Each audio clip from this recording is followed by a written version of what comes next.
আমাদের দল দায়িত্ব দিয়েছে বিশেষ পুলিশ পর্যবেক্ষকের সাথে যোগাযোগ রাখা।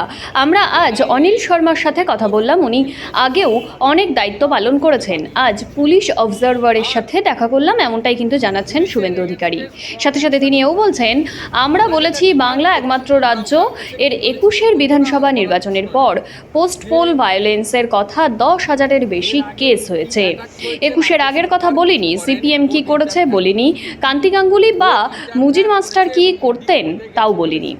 আমরা বলেছি ১৫টি রাজ্য যেখানে বিজেপি শাসক, সেখানে ভোটের আগে বা পরে কোনো সন্ত্রাসের ছবি নেই। প্রার্থী খুন হয়েছে, এ রাজ্যে ভোট দিতে পারেনি বহু গ্রামের মানুষ। তাই ২১-এর ভোট পরবর্তী হিংসা আর ২৩-এর পঞ্চায়েত নির্বাচনের কথাই বলছি। আমরা স্পষ্ট বলেছি এ রাজ্যে কোনো ক্ষমতা নেই চুরি লুট ছাড়া। মমতা বন্দ্যোপাধ্যায়ের সভা ফাঁকা দেখলে বোঝা যাচ্ছে, ফাঁকা দেখলেই পারদ চড়ছে এনআইএ তদন্তকারী সংস্থা নিয়ে এপাং ওপাং করছেন। পুলিশ এ রাজ্যে প্রধান প্রতিপক্ষ। আলোচনা ফলপ্রসূ হয়েছে, শুধু জানিয়েছি অবাধ গণতান্ত্রিক পরিবেশে ভোট হোক। কলকাতা পুলিশকে যাতে দেখা হয় সঠিকভাবে সেটা দেখতে হবে। সন্দেশখালীর ঘটনার কথা জানিয়েছি, এর আগে ইডি অফিসার আক্রান্ত হয়েছে, এনআইএর উপরে আক্রমণ হয়েছে, যখন তখন এনসিসি চলছে, ব্যবস্থা নিতে নির্বাচন কমিশন। কালকেই আমরা অভিযোগ জানিয়েছি নির্বাচন কমিশনকে, ইসিআই অ্যাকশন না নিলে বলবো। সাংসদের দল তৃণমূলে গেছেন নির্বাচন কমিশনে। বেল পাকলে কাকের কি, গেছেন সংবাদ মাধ্যমের সামনে টিকে রাখার জন্য।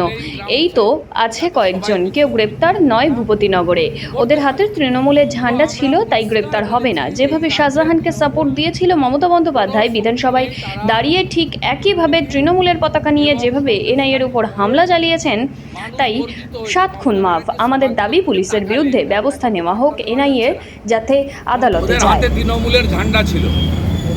গতকাল রাজ্যের একজন ভাবমন্ত্রী গিয়ে ওদেরকে সম্বর্ধিত করে এসেছে।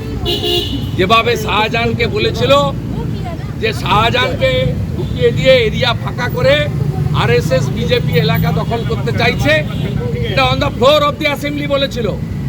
শাহজাহানকে সাপোর্ট দিয়েছিল Mamata Banerjee on the floor of the assembly in presence of all media. Live হয়েছে, আপনারা দেখেছেন বাংলার জনগণ। ঠিক একইভাবে তৃণমূলের ঝান্ডা নিয়ে এনআইএর উপর যারা হামলা করেছে, গাড়ি ভেঙেছে, তাদেরকে ধরার প্রশ্নই নেই মমতা পুলিশের, কারণ তারা তৃণমূল করে, গুন্ডা হতে পারে, ধর্ষণকারী হতে পারে, লুটেরা হতে পারে, খুনি হতে পারে। যেহেতু টিএমসি করে, হাতের টিএমসির ঝান্ডা ৭ খুন মাফ।